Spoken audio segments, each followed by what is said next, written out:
Os mais pentecostais, né? O sal da amada igreja com a paz do Senhor Jesus. Outra glória! Gente, de manhã, eu sou muito agitado, né? Normalmente, o dia todo. Minha esposa fala que eu sou ligado aí no 220. Só que de manhã a voz é um pouco ruim, a cabeça tá mais lenta, né? E aí eu tava adorando ao Senhor aqui na primeira canção, já vendo o rapaz aqui no canto dando um agudo aqui, rapaz. Eu falei, meu Deus, como é que pode uma pessoa acordar com a voz assim de manhã? Tem algum exercício para melhorar a voz de manhã? Ah não, mas eu falo muito e já não adianta, mas assim, falei, Jesus Cristo, Filho de Deus, nos ajude. Mas irmãos, que lindo, que manhã maravilhosa, bom estar aqui com vocês, ver aonde a igreja tem chegado, o crescimento, é muito lindo de fato isso, que o Senhor continue abençoando vocês, guardando a família de vocês. Eu tenho um prazer enorme de estar aqui, obrigado pelo convite, viu pastor? É bênção do Senhor. Tem coisas que a gente só vive no ministério, né? A gente faz algumas conexões assim, conversamos 15 minutos, viramos amigos, já estamos num grupo junto, já conversando o tempo todo, e glória a Deus por isso, o Senhor é maravilhoso. Mas meus irmãos, estou aqui para falar da minha vida, a gente está aqui para falar da palavra de Deus, estamos chegando ao fim, finaliza hoje, né, pastor Edgar? A conferência do Espírito Santo, hoje à noite. Então, já estamos chegando ao final, só que o Espírito Santo não acaba, né? O Espírito Santo permanece para sempre dentro de nós. E hoje eu quero falar um pouquinho a respeito da soberania de Deus, mas eu queria que você abrisse a sua Bíblia comigo. No último livro da Bíblia, o livro da Revelação, o livro de Apocalipse, no capítulo 1, eu quero ler com você o verso 9 até o final. Apocalipse capítulo 1, do verso 9 até o final. Todo mundo achou? Como é que é o negócio aqui? Célula? Ah, entendi. Oh, glória a Deus, vou fazer isso aí também, vou plagiar. A gente vai copiando. Então, todo mundo que achou, fica de pé. Vamos ler a palavra do Senhor em pé, para dar uma esquentada, para ninguém dormir. E aí, à medida que eu for percebendo se vocês estão mais desanimados, mais com sono, eu vou gritando ou não, tá bom? Porque pastor tem outro problema sério. Pastor tem dois problemas, irmãos: horário e tom de voz, que ele gosta de gritar e gosta de extrapolar o horário. Então, à medida que eu for percebendo vocês aí, eu vou aumentando a voz ou não. Mas todo mundo achou, né? Apocalipse capítulo 1, a partir do verso 9, a palavra de Deus vai nos dizer assim: eu, João, irmão e companheiro de vocês no sofrimento, no reino e na perseverança em Jesus, estava na ilha de Pátimos por causa da palavra de Deus e do testemunho de Jesus. No dia do Senhor, achei-me no Espírito e ouvi por trás de mim uma voz forte, como trombeta, que dizia: escreva num livro o que você vê e envie a estas 7 igrejas: Éfeso, Esmirna, Pérgamo, Tiatira, Sardes, Filadélfia e Laodiceia. Voltei-me para ver quem falava comigo. Voltando-me, vi 7 candelabros de ouro, e entre os 7 candelabros alguém semelhante a um filho do homem, com uma veste que chegava aos seus pés e um cinturão de ouro ao redor do peito. A sua cabeça e os seus cabelos eram brancos como a lã, tão brancos cujo a neve, e os seus olhos eram como chama de fogo. Seus pés eram como bronze polido numa fornalha ardente, e a sua voz como um som de muitas águas. Tinha em sua mão direita 7 estrelas, e em sua boca saiu uma espada afiada de 2 gumes. A sua face era como o sol quando brilha em todo o seu fulgor. Quando o vi, caí aos seus pés como morto. Então ele colocou a sua mão direita sobre mim e disse: não tenha medo. Eu sou o primeiro e o último. Eu sou aquele que vive. Estive morto, mas agora estou vivo para todo o sempre. Eu tenho as chaves da morte e do Hades. Escreva, pois as coisas que você viu, tanto as presentes como as que acontecerão. Esse é o mistério das 7 estrelas que você viu em minha mão direita e dos 7 candelabros. As 7 estrelas são os anjos das 7 igrejas, e os 7 candelabros são as 7 igrejas. Pai, obrigado pela Tua palavra, Senhor. Obrigado por essa manhã, obrigado por esse domingo. Que o Senhor tenha misericórdia da nossa vida. Que o Senhor nos conduza hoje aqui em graça, em misericórdia, em fidelidade. Tenha misericórdia da minha vida, Pai. Como um vaso frágil e vulnerável, que eu devolva a glória a Ti, Pai. Que eu não diga nada do meu coração, nada da minha mente, tudo pelo Teu Espírito Santo. A glória é do Senhor. Nos conduza, que os nossos corações estejam disponíveis como uma terra fértil, Pai, para que a semente do Teu Evangelho caia e ela possa encontrar, Pai, lugar para fincar as suas raízes e crescer, multiplicar, frutificar a 30, 60 e 100 por um. É o que nós te pedimos, no nome do Pai, do Filho e do Espírito Santo de Deus. Amém, amém e amém. Pode se assentar, meus irmãos. Meus irmãos, o tema da conferência é Deus soberano. E ontem o pastor Mateus ministrou aqui para vocês sobre os atributos incomunicáveis de Deus. E eu quero falar um pouquinho, a título de introdução com vocês, de alguns atributos comunicáveis de Deus. Porque Deus, em sua grandeza, em sua soberania, Ele tem alguns atributos que Ele não partilha conosco, que Ele não comunica com cada um de nós. Por exemplo, a presciência. Deus sabe de todas as coisas. E nós não sabemos. Nós sabemos mal de algumas poucas coisas que vão acontecer na nossa vida. Quer um exemplo de presciência que você tem? Nós sabemos que vamos morrer. Certo é que temos esse conhecimento. Na sexta-feira, a nossa nação recebeu uma notícia muito triste de uma cantora muito famosa, que um avião, de um acidente aéreo, não é verdade? A Marília Mendonça. Quem aqui conhece a Marília Mendonça? Eu não vou perguntar quem ouve, não. É só quem conhece. Para não escandalizar o pastor Edgar, ele falou: "Ô, meus irmãos, não fale isso não." Mas ela tem uma mensagem muito bonita, né? Eu digo assim, ela prega o Evangelho. Sabe por que ela diz assim? Olha só: ninguém vai sofrer sozinho. Todo mundo vai sofrer. Isso é Paulo, meus irmãos. Os nossos leves e momentâneos sofrimentos estão produzindo para nós um peso de glória eterna. A gente vai sofrer. Mas nós não temos o conhecimento de todas as coisas. Nós não conseguimos calcular o risco de tudo que vai acontecer. A gente até planeja o dia. Até planejamos a nossa agenda. Mas quantas vezes você foi surpreendido com a sua agenda? Aconteceu alguma coisa que você precisou adiar compromisso. Aconteceu alguma coisa que você não pôde comparecer a algum compromisso.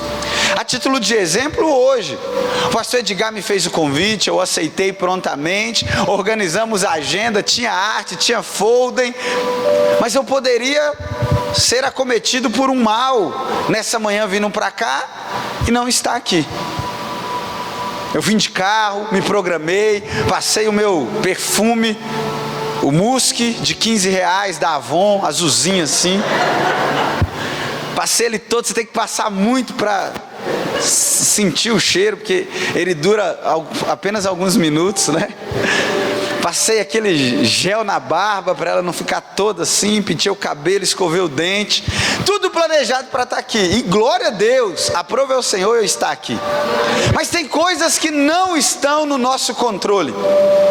Um outro atributo de Deus é que Deus é onipresente, e esse atributo eu gostaria de ter. Porque Deus está em todo lugar o tempo todo, meu irmão. Deus está aqui, Deus está lá também. Está na igreja do lado aqui, ó, na Batista Vereda, é Vereda? Deus está na matriz lá da Lagoinha. Deus é onipresente. Aonde o corpo de Cristo está se reunindo, Deus está lá. Só que nós não somos assim. Eu estou aqui, a minha esposa está lá em casa agora. A minha comunidade de fé está tendo culto lá agora, os meus pais estão na casa deles agora. E eu não consigo estar em todos os lugares ao mesmo tempo. A internet de alguma forma nos deu uma amplitude, não é verdade? Está sendo gravada ao vivo. Então olha só, pode ter gente de qualquer lugar do mundo assistindo pela internet. Mas só pela internet. Porque eu estou aqui no bairro Ribeiro de Abreu, presencialmente. Eu sou onipresente, meus irmãos. E glória a Deus por isso, né? Se eu fosse, olha o estrago que eu ia fazer. Um Isaías incomoda muita gente, 2 misericórdia. A minha esposa fala, é difícil te aguentar, né? E eu hei de concordar com ela, é difícil me aguentar mesmo. Mas meus irmãos, preste atenção. Existem também os atributos que são comunicáveis. Por exemplo, Deus é bom. Quer dizer que Ele comunicou a bondade dEle conosco. Nós também conseguimos ser bons. Deus é amor, e nós também conseguimos amar, não é verdade? Deus é misericordioso, e nós também conseguimos ser misericordiosos. Tudo isso são atributos de Deus que Deus está comunicando com o ser humano. Mas irmãos, quando nós olhamos para a vida, quando nós olhamos para o nosso dia a dia, quando nós olhamos para as nossas dificuldades, quando nós olhamos para os nossos desafios, existe uma dificuldade de entender um Deus soberano e as coisas que acontecem na nossa vida. Existe uma dificuldade de entender, às vezes, o que nós passamos com a soberania de Deus. E eu quero caminhar com vocês aqui um pouco sobre a história do apóstolo João e a história da igreja. Meus irmãos, o Apocalipse é o último livro da Bíblia. E João, ele escreve, ele recebe uma revelação. Ele estava preso e isolado nessa ilha. A ilha de Patmos era uma ilha para escravos que fugiam dos seus senhores, então eram capturados pelo Império Romano, e eles mandavam essas pessoas para a ilha de Patmos, porque era uma ilha de formação vulcânica, uma ilha rochosa, sem muita vida, sem muita plantação, sem muito comércio, sem muita aldeia. Então era uma ilha povoada por escravos condenados à morte, mas não uma morte rápida, uma execução, era uma morte lenta. Então esses escravos iam para lá para trabalhar nas minas, para arrancar minério, e esses minérios eram colocados em navios e levados até Roma ou até as cidades circunvizinhas. Era uma ilha perigosa, cheia de perigos naturais, tanto pelo mar quanto pela terra, pelas pedras, porque escondiam insetos perigosos, escondiam animais peçonhentos e escondiam o que era chamado à época de bestas feras. João já era um idoso quando ele foi capturado pelo Império Romano. João já era um senhor de idade, os cabelos brancos, já sem muita força, já sem muito vigor, e ele é lançado então na ilha de Patmos, para habitar no meio de escravos, abandonado. Ele já não tinha força para trabalhar, ele já não conseguia produzir nada. Então João é abandonado lá para morrer. Mas eu quero apenas te dar um panorama de como estava a situação de João um pouco antes de... Meus irmãos, em 54 depois de Cristo, nós podemos dizer aí que Cristo morreu em cerca de 33. Em 54 sobe ao trono do Império Romano um homem chamado Nero Cláudio César Augusto Germânico. Nome bonito para dar para o seu filho aí, ó. Sobrenome, nome, tá tudo certinho aqui. Meus irmãos, ele assume o Império Romano e ele era o típico anticristo. Com uma mania de grandeza, ele estava extremamente chateado com o visual estético de Roma, a cidade. E ele queria construir uma Nerolândia. E aí ele decide destruir, incendiar Roma, para que toda aquela arquitetura viesse abaixo e ele construísse uma nova cidade, uma cidade completamente artística. E ele incendeia propositalmente Roma e sobe para o alto da sua torre e fica tocando harpa, ouvindo música clássica e vendo a cidade queimar. A cidade queima, só que a população se revolta contra Nero. E aí Nero então precisa achar um bode expiatório, porque senão ele teria que assumir a culpa. Dos 64 bairros de Roma, 4 não foram queimados. Esses 4 bairros eram habitados por judeus e por cristãos. Aí você adivinha em quem Nero pôs a culpa? os cristãos provocaram o incêndio em Roma. Então os cristãos começaram a ser perseguidos. Aqui inicia uma perseguição estatal do Império Romano. O Império Romano começa a matar, a executar cristãos. A história da igreja vai dizer que nesse período, tantos cristãos foram queimados vivos, que Roma era iluminada publicamente pelo corpo de cada cristão incendiado. Se vocês viram o filme Paulo, Apóstolo de Cristo, não sei se vocês tiveram a oportunidade, quando Lucas, ele está entrando em Roma, e ele entra em Roma assim com um documento falso, e quando ele vê, tem um cristão pendurado numa estaca de madeira, completamente besuntado de pinche, ele é incendiado vivo para iluminar Roma. É esse cenário que o filme está retratando.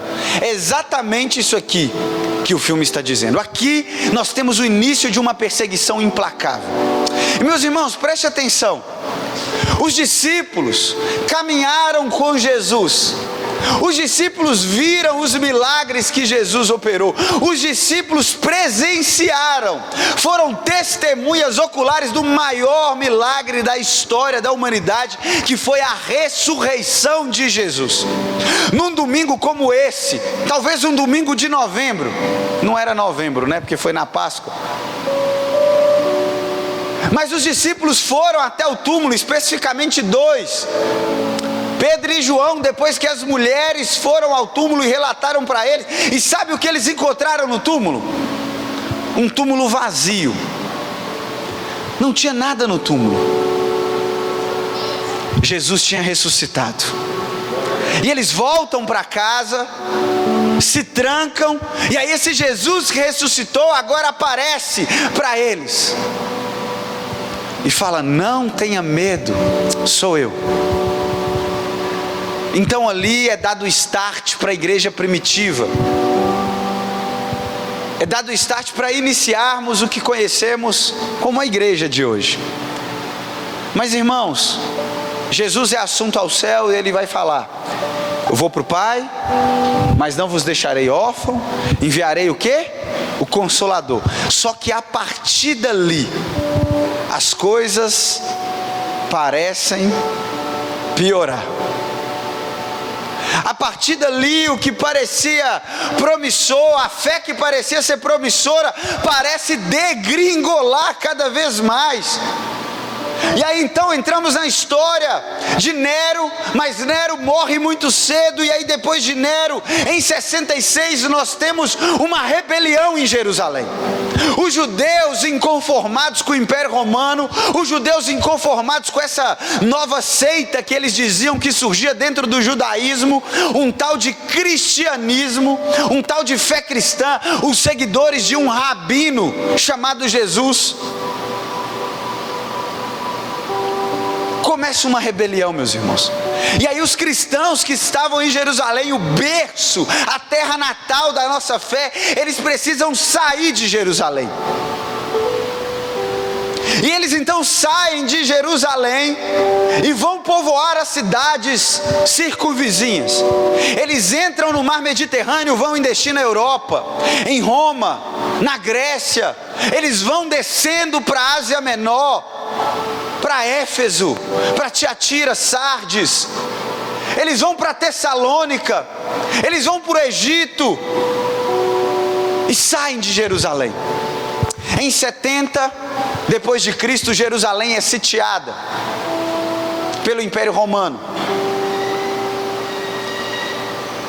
Então Jerusalém é invadida e é completamente destruído. O templo vem ao chão, e os poucos cristãos que restaram naquela cidade e que não foram mortos pela perseguição dos judeus, agora foram mortos pela perseguição do Império Romano. No mesmo ano, sabe o que é inaugurado em Roma, meus irmãos?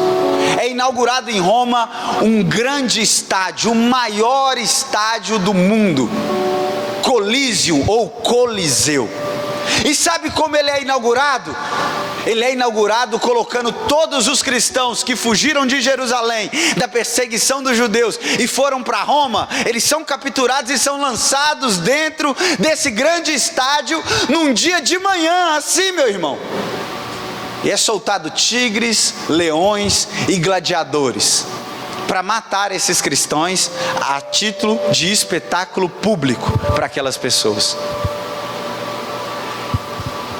E não para por aí, é como diz o meu pai, né? Desgraça pouco é bobagem. Em 81 depois de Cristo, assume um tal de Domiciano.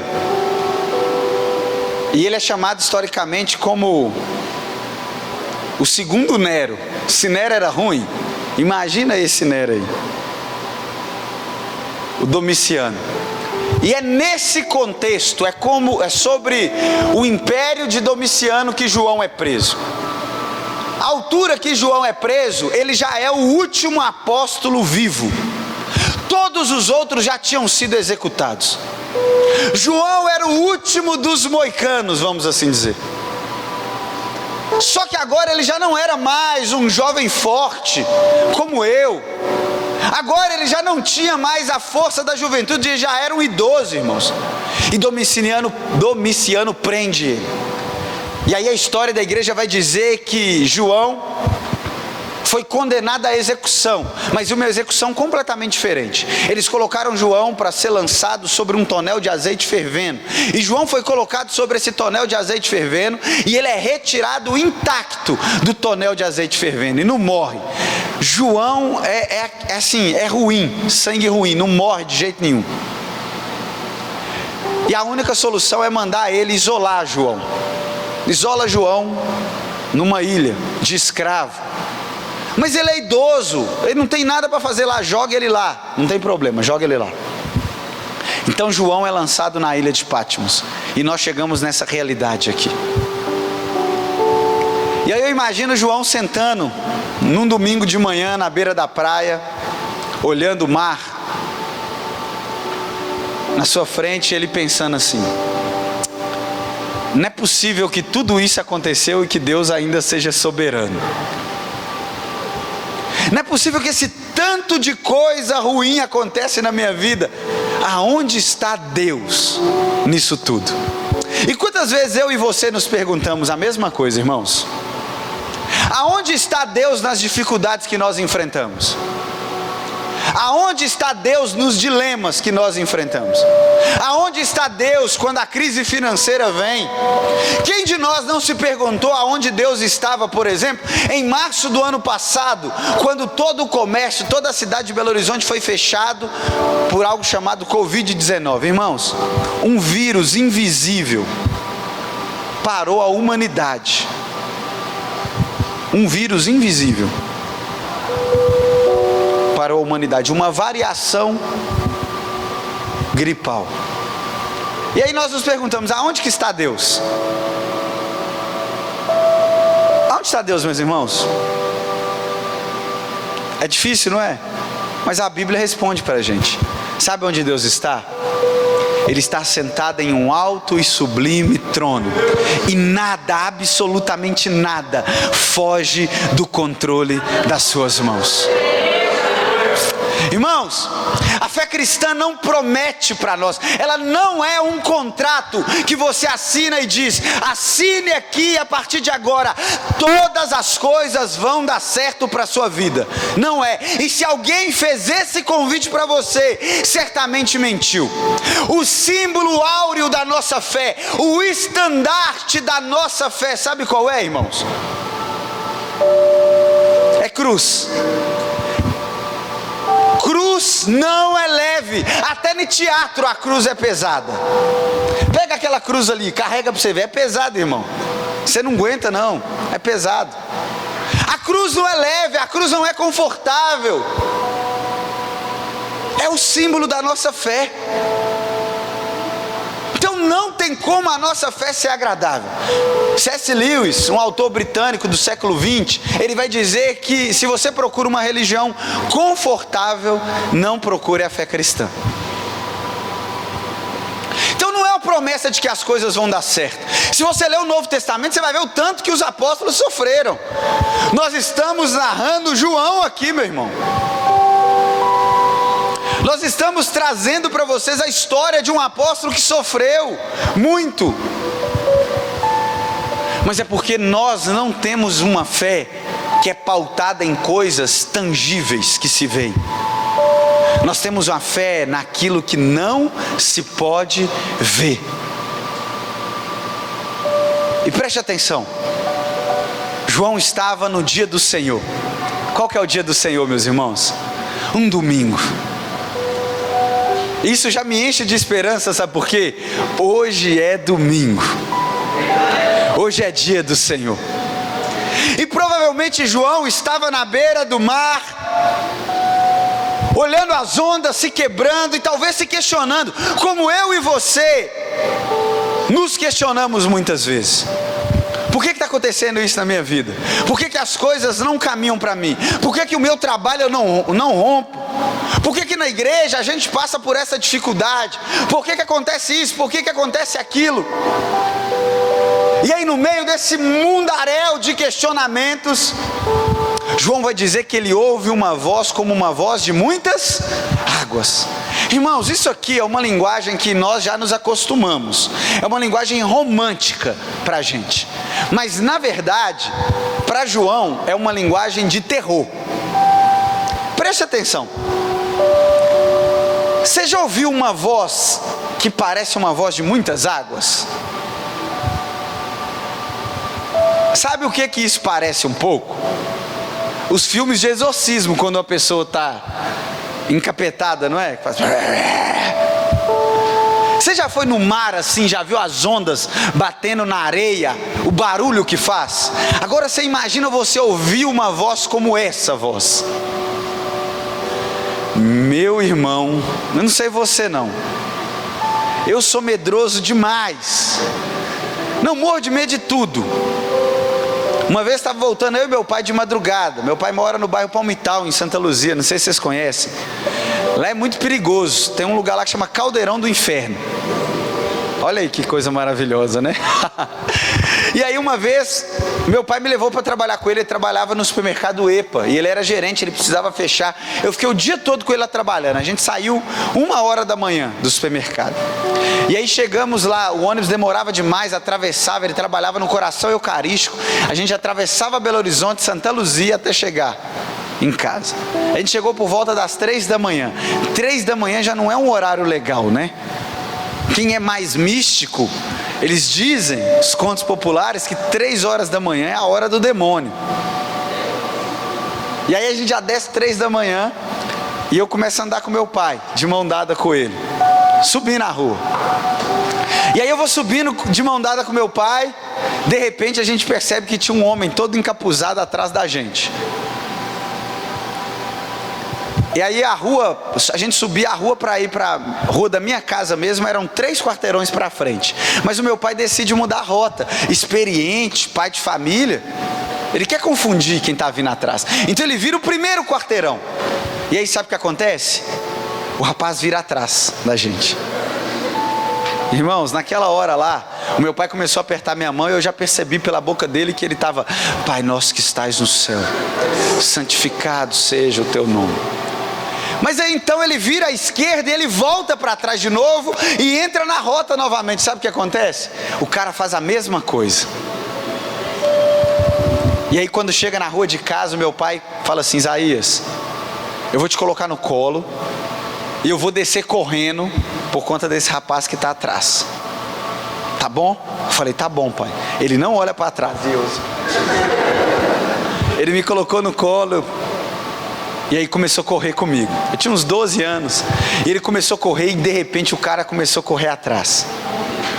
Irmãos, meu pai me colocou para trás assim, e eu olhando no olho daquele marginal, olhando para ele assim, falei: Jesus, tem misericórdia da minha vida, pai. Eu sou muito novo para morrer. E o cara veio correndo, e o cara veio chegando perto, e eu falei: pai, tá chegando, tá chegando, tá chegando.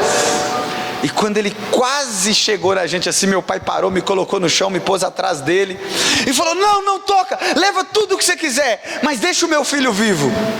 E aí o cara parou, respirou. Ele: cara, eu estou desesperado, você começou a correr, eu comecei a correr também, eu não sei o que está acontecendo. Isso é o relato de 2 medrosos andando de madrugada, irmãos. E se eu ouço uma voz como uma voz de muitas águas, eu ia ter essa mesma reação. Eu ia virar e sair correndo, perna para quem te quer. Mas João ainda é mais corajoso que eu. João decide olhar para ver quem fala com ele. Irmão, preste atenção, João olha.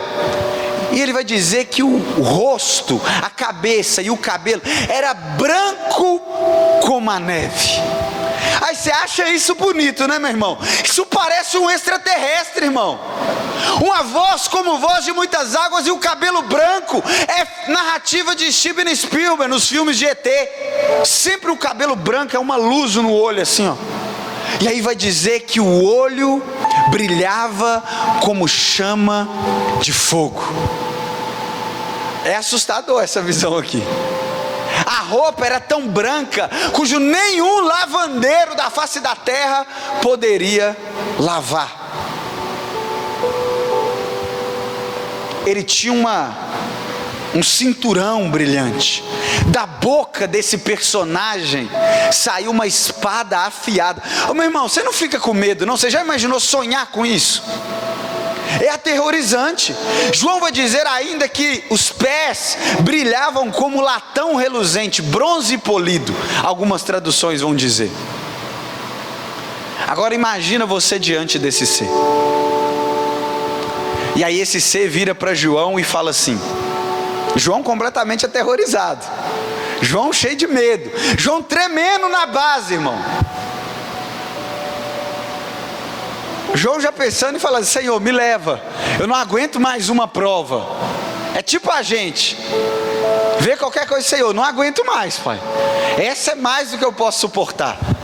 João cai como morto, e aí de repente essa voz de muitas águas fala para ele assim: não tenha medo, sou eu, o primeiro e o último, o alfa, o ômega, o princípio e o fim.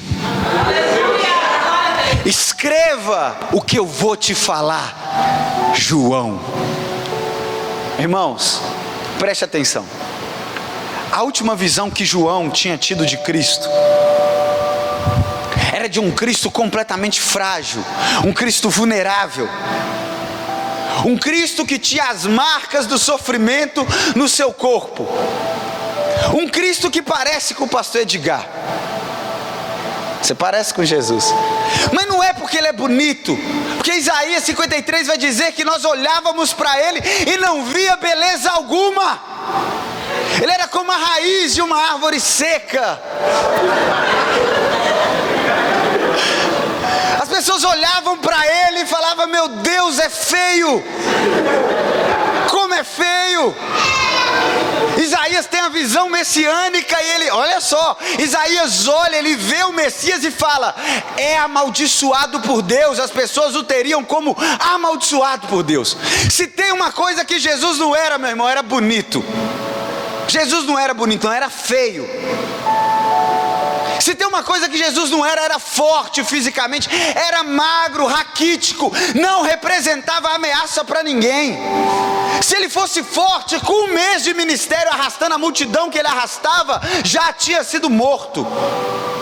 Só não morreu porque ninguém dava nada para ele, porque era frágil, pobre, feio e morava longe, porque Nazaré era longe de Jerusalém. Então esse ditado vem de lá: pobre, feio e mora longe. João estava acostumado com esse Jesus frágil. João estava acostumado com esse Jesus sem beleza. João estava acostumado com um Jesus cheio de marcas da crucificação no corpo. Mas de repente, num domingo como esse, ele encontra um Jesus glorificado. Ele olha para Jesus e o cabelo já não estava mais sujo de sangue, o cabelo estava completamente santificado, branco, irmãos. Ele olha para o olho de Jesus e ele já não vê mais o semblante da tristeza, a dor do desespero de alguém que clamou pelo abandono de Deus. Deus meu, por que me abandonaste? Não, agora é um olho que brilha como fogo, que discerne juntas e medulas, que pode ver o nosso coração. Agora ele não vê mais um Jesus que foi desnudado, colocado as suas vergonhas de forma exposta, pendurada numa cruz, não. Agora ele veste uma roupa branca, uma roupa tão branca, cujo nenhum lavandeiro da face da terra pode lavar. Agora a coxa desse Jesus não é uma coxa frágil, cheia de arranhões, cheia de marcas de chicote, não. É uma coxa que tem uma escrita, sabe qual é? Rei dos reis, Senhor dos senhores. Irmãos, nessa manhã eu vim aqui para te dizer que Deus continua sendo soberano. O trono do universo pertence ao Filho de Deus, Jesus Cristo, e Ele está à destra de Deus, irmãos. Ele não sai de lá. Os reinos são abalados, os impérios são abalados, caem, os governos entram em colapso, a ciência é desacreditada, a economia entra em crise, o clima entra em crise, mas Jesus permanece assentado no trono do universo, e Ele não pode ser abalado jamais. Não há nada que possa fazer Ele sair de lá, meu irmão. O que nós precisamos é encontrar o Cristo glorificado, irmãos. Aonde está o seu olhar nessa manhã?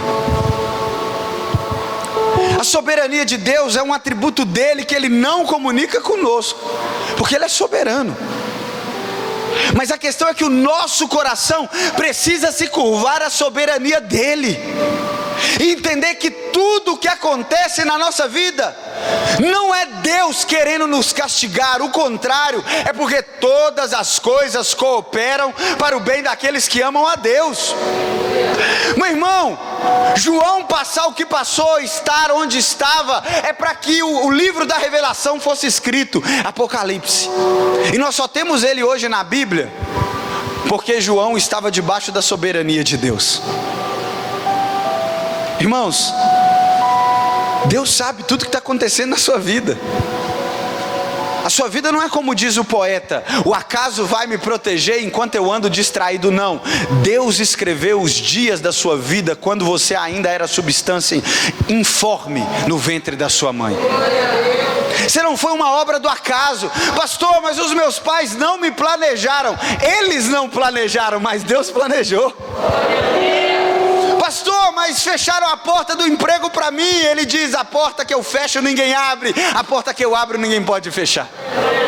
Pastor, mas eu estou passando por uma dificuldade no meu casamento. Ele é o Deus que abençoa famílias, que ama a família. Mas eu não tenho dinheiro, eu também não, mas o Deus que servimos é o dono do ouro e da prata. E desde quando ele precisou de dinheiro, irmão? Nós precisamos entender que Deus é soberano sobre todas as coisas na nossa vida. E parte da nossa inquietação, parte da nossa preocupação, da nossa ansiedade, sabe qual é? É porque não entendemos que Deus é soberano. Nós não entendemos que Deus tem controle de todas as coisas. Quantas vezes você já ficou sem dormir, por exemplo, preocupado com alguma situação na sua vida? Nossa, eu já fiquei demais, irmãos. E tem que vigiar muito para não ficar. Quantas vezes a gente se sente mal por alguma experiência que vivemos, e isso consome. Eu me lembro que quando a gente estava no meio da pandemia, e aí autorizaram as igrejas a voltar com o público, e nós colocamos na rede social que ia ter o culto. Irmãos, o pessoal estava indo no meu Instagram pessoal. A gente postou na igreja, eles iam no meu pessoal, porque eu ia que estar dirigindo o culto, que a gente abriu. E aí a gente não sabia se tinha tomado a decisão certa. Metade das pessoas vinham e me chamavam assim: você é um demônio, está só preocupado com dinheiro, e não sei o que, e não sei o que. E a outra metade: pastor, eu preciso ir na igreja, eu não aguento mais. E eu lembro que o culto era no domingo, eu virei à noite de sábado para domingo, mas não virei orando, tá? Preocupação. Eu amanheci no domingo com a cabeça até doendo. Eu falei: Senhor, o que vai ser desse culto? Eu tô com medo de, na hora que abrir a igreja, já ter Rede Globo, todo mundo lá querendo entrevistar a gente. Eu saí preso. Eu falei: será que chegou a hora de eu ser preso por conta do evangelho? Eu falei: nossa, Senhor, mas eu tô tão novo, já vou ser preso? Espera um pouquinho, né? Para ser preso mais tarde um pouco. Tipo, na minha vez de ser pastor tem que vir a perseguição, né? E já começa a questionar. E eu fiquei muito tempo assim, a noite toda. E aí minha esposa, geralmente é a minha esposa que sofre de insônia, e eu percebi que eu estava atrapalhando ela dormir.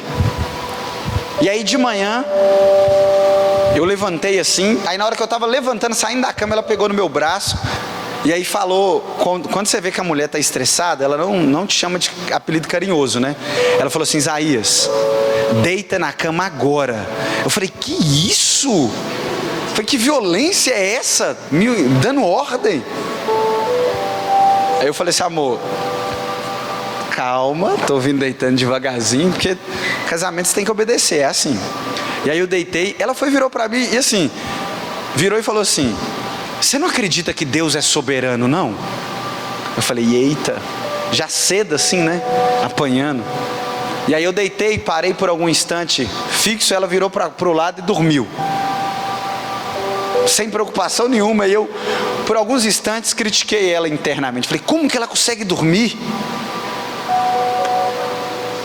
Talvez não vai ter nem culto mais. Será que a gente vai ter que ficar o resto da vida fazendo culto online? O resto da vida nessa chatura que é... Gente, minha vontade, sabe qual é? É pegar esse celular aqui, ó, tacar ele na parede e quebrar. De raiva que eu tô brincando, viu, irmão? Não vou fazer isso, pode deixar. Mas eu não aguento mais ver câmera. Minha vontade é pegar... Gente, sério mesmo, no dia que acabar com esse negócio, mandar tirar a máscara, eu vou fazer um ato profético, Edgar. Eu vou queimar a máscara no altar. Eu falei: não vai nunca mais ter esse negócio de máscara. Não aguento mais isso. Eu que tenho barba, a máscara faz assim, ó, eu fico comendo a barba. Ah, é horrível esse negócio, irmão. Só que, meus irmãos, nós estamos vendo apenas uma porcentagem da história. Deus está de fora. O tempo foi criado aqui e um dia vai ser consumido aqui. Nós estamos num pedacinho. Deus está vendo isso aqui tudo de fora, irmãos. Ele sabe de todas as coisas que estão acontecendo. Ele não é um Deus indiferente na história, o contrário. Ele revela o oculto e escondido, e o Apocalipse é a prova disso. Nós não temos que andar ansiosos, nós não temos que estar preocupados. Sabe por quê? O último livro da Bíblia, a última página, eu já li, sabe o que ela diz? Vai ficar tudo bem. Mas enquanto não fica tudo bem, nós temos que crer no Cristo que ressuscitou. Enquanto Ele não vem nos buscar, Ele vem nos incendiar, irmãos. E sabe o que vai alimentar, vai fortalecer você no dia da angústia? Não é o McDonald's, não é o hambúrguer que você come depois que você sai no culto. E hoje é domingo, é dia do tradicional macarrão com frango. Não é um macarrão com frango que você vai comer. Eu vou, por exemplo, depois daqui para a casa da minha sogra comer um macarrão com frango lá. Eu acredito que tem, eu brinco com ela, né? Falei assim: sogra, o cardápio da senhora é igual o Silvio Santos. Ela: por quê? Eu falei: porque tem todo dia, todo domingo tem macarrão e frango. É igual o Silvio Santos, todo domingo tem. Mas não é isso que sustenta. Sabe o que nos sustenta para confiar na soberania do Senhor? Relacionamento com Deus. Irmãos, a fé cristã não é uma religião, meus irmãos. A fé cristã não é sobre ritos, rituais. Não é isso, não. Ah, eu fui na igreja, levantei a mão, estou à frente do altar, eu fui batizado, frequento o culto domingo. Você pode fazer tudo isso e está indo para o inferno. A fé cristã é relacionamento. Fé cristã é se relacionar com Deus, um Deus soberano, mas extremamente pessoal, que se dispõe a relacionar conosco. Agora eu te pergunto, quanto tempo da sua vida você investe em se relacionar com esse Deus? Quanto tempo do seu dia você se relaciona com Ele? Ou você não se relaciona com Ele mais? A sua relação com esse Deus é uma relação presa nesse culto? Isso aqui é tudo que você tem da fé? Irmãos, é impossível confiar na soberania de Deus vivendo apenas de cultos dominicais. É impossível. Sabe por quê? Porque o mundo não tem dó da gente. Sabe por quê? O mundo lá fora é um deserto, irmãos. E sabe quem está no deserto para nos tentar? O diabo. E não tem como resistir. Deserto é lugar de morte, deserto é lugar de escassez, deserto é lugar de falta de companhia, deserto é lugar de solidão, deserto é lugar de aridez, deserto é lugar de calor. E se não bastasse tudo isso, o diabo ainda mora no deserto. É o mundo lá fora. Só que sabe o que sustenta o crente nisso tudo? É o relacionamento dele com Deus. O Deus que te dá força no domingo é o Deus que está com você na segunda-feira, irmão. O Deus da segunda-feira também é o Deus da terça, é o Deus da quarta, é o Deus da quinta, é o Deus da sexta, é o Deus do sábado, é o Deus do domingo, e é o Deus que permanece imutável pelos séculos dos séculos dos séculos. E quando todos os anos acabarem, então vier a eternidade, Ele ainda continuará para sempre. Ele não muda, sobre Ele não há sombra de variação. Só que nós só vamos entender esse Deus a partir do momento que nos relacionarmos com Ele. Irmão, o homem que tem os olhos como chama de fogo está aqui nessa manhã, e Ele te vê como ninguém te vê. Então por que nós não nos relacionamos com Ele? Aquele que na sua coxa está escrito Rei dos Reis, Senhor dos Senhores está aqui. Então por que nós não nos curvamos diante dele? Irmãos, Ele não é um presidente da república não, irmãos. Ele não é o primeiro-ministro de um país não. Ele não é um grande monarca não, meu irmão. Isso é tudo palha. Se tem os reis, Ele é rei desses reis. Se tem Senhor, Ele é Senhor sobre esses senhores. Agora, por que nós não nos curvamos diante da soberania dEle? Sabe qual que é o desafio? O desafio é não questionar. O desafio é caminhar, mesmo quando tudo dá errado. O desafio é entrar no meio da tempestade, sabendo que a tempestade é Deus que colocou no nosso caminho. O desafio é enfrentar os problemas, sabendo que aqueles problemas, embora não façam parte da nossa agenda, faz parte da agenda de Deus. O desafio é seguir confiando na soberania de Deus, mesmo quando tudo não vai bem, mesmo quando as coisas estão mal. Sabe por quê? Porque o Deus que envia a tempestade é o Deus que sustenta na tempestade. Porque o Deus que envia o deserto é o Deus que sustenta no deserto. E sabe o que nós precisamos? Só tem uma coisa que nós precisamos: confiar nas palavras de Deus. E sabe onde você vai encontrar a palavra de Deus? Sabe o que é triste, irmãos? E aqui eu queria que a banda já se posicionasse, por favor. É que nós ouvimos tantas coisas no nosso dia a dia. Nós ouvimos tantas palavras ruins no nosso dia a dia. E nós guardamos essas palavras no coração. Eu tenho certeza que se eu sentar aqui com vocês, e olha que o pastor Edgar nem me falou nada, isso não é indireta, tá? Viu, pastor?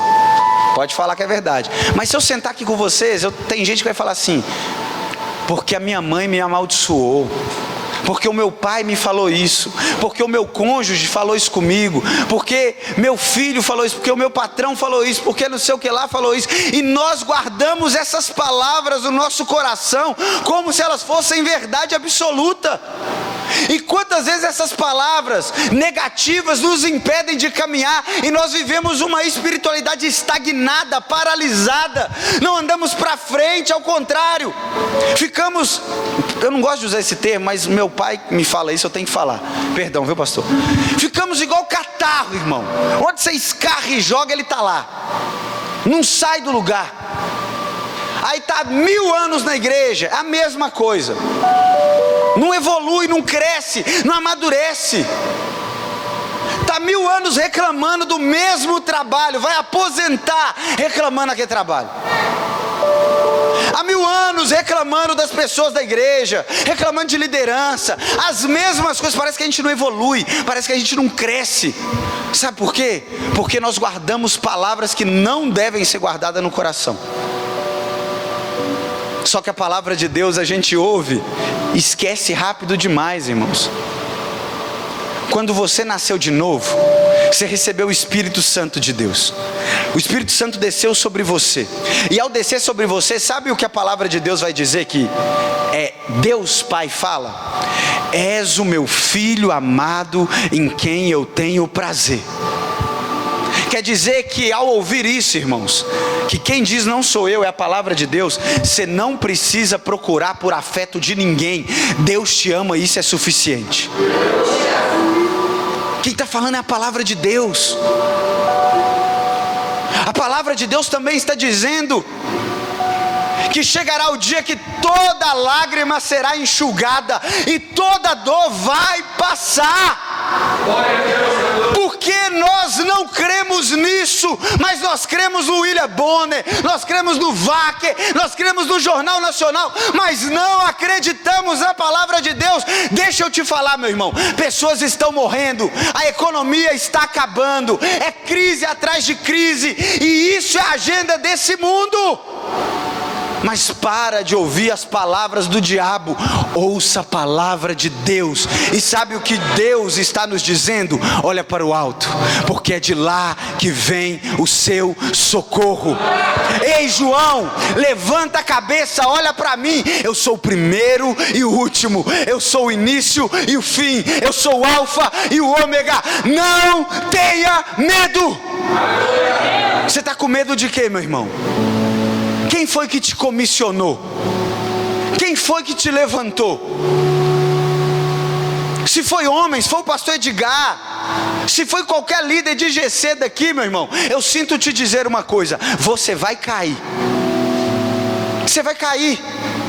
Agora, se quem te chamou foi Jesus, vem crise que for, meu irmão, Jesus permanece te sustentando com a mão direita assim, e você não sai da mão dele.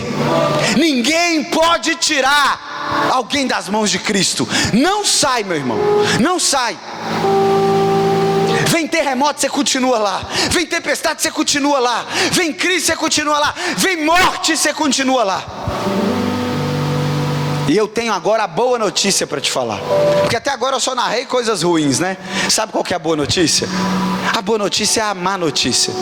Deus é soberano. Deus é soberano. Fica de pé no seu lugar. Eu quero apenas ilustrar para vocês uma situação, e nós vamos cantar uma canção e em breve finalizar esse culto.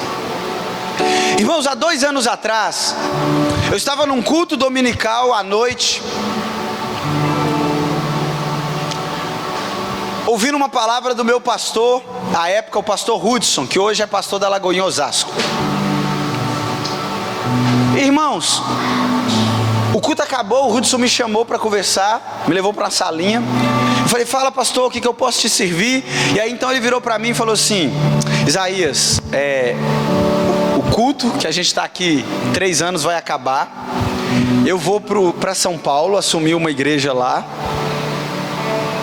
e nós vamos nos unificar tudo com o pessoal que está vindo da Lagoinha Centro.